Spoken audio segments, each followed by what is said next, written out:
Hey Gabby, I really like your caricature and the way it's coming out. I would suggest to continue searching for backgrounds.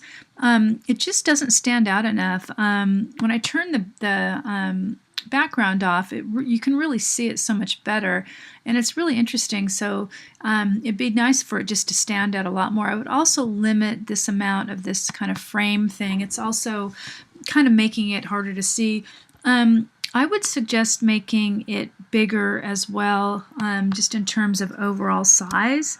I think I have to put, your shadow won't be in there, but I'm just putting it in a folder. A good size would be something, where it was at least a third or more. So I would probably go for something about this big. Yeah, just because we want this to be the highlight, not the background, and not the text. The text comes probably secondary. So I would definitely get it a little bit bigger. You might want to play with some of the levels on the bookshelves. Where are those bookshelves? I don't know. You might have it under the wings. Okay, yeah. So yeah, if you you can do a levels just for specific. Let me see here, just so you can probably already know how to do this, but just wanted to just kind of show you what you can do. And I'm hitting levels, and so I'm looking at this one. So if you make it a little bit brighter, I'm going to clip it. So I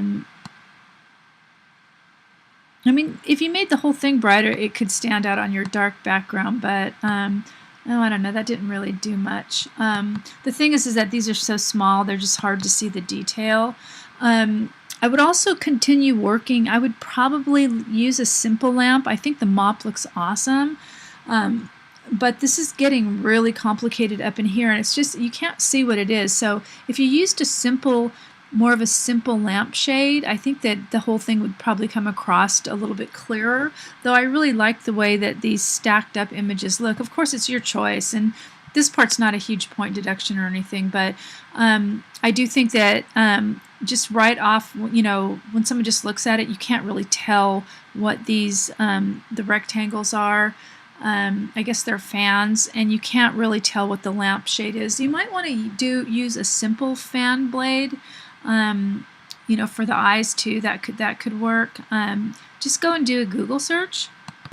Just something simple like one of these that reads as a fan blade. The thing is you have to think of the size and of the size of the whole caricature, and then the size of the individual objects. If this is going to be 8 by 10, you just can't see the small stuff. It's just really hard to see. You can't really see some of the details in here either. I just know what they are. So, I mean, when you have something big and bold like the lamp and the mops, it looks great, and it's really noticeable. The thing with not having something stand out, people won't look at it as long. You want the viewer to engage as long as possible. So, let's see the background. So anyway, I would continue working with the background. I like the text, though I wouldn't overdo this warped effect. Some of these text effects in Photoshop are kind of considered to be a little bit, cliche looking. So you could warp part of it, but I wouldn't do every word, just because it's hard to read. I'll turn the caricature off here. I know I made it bigger and stuff, but they're a little bit hard to read, and it just adds a whole different element. It looks more professional if you don't use the warp text on every word. Okay, so anyway, yeah, I would just continue working with the background. I would consider a simpler light shade and maybe a fan blade, just because it'll be a lot clearer to the viewer. And the background also is pretty complicated.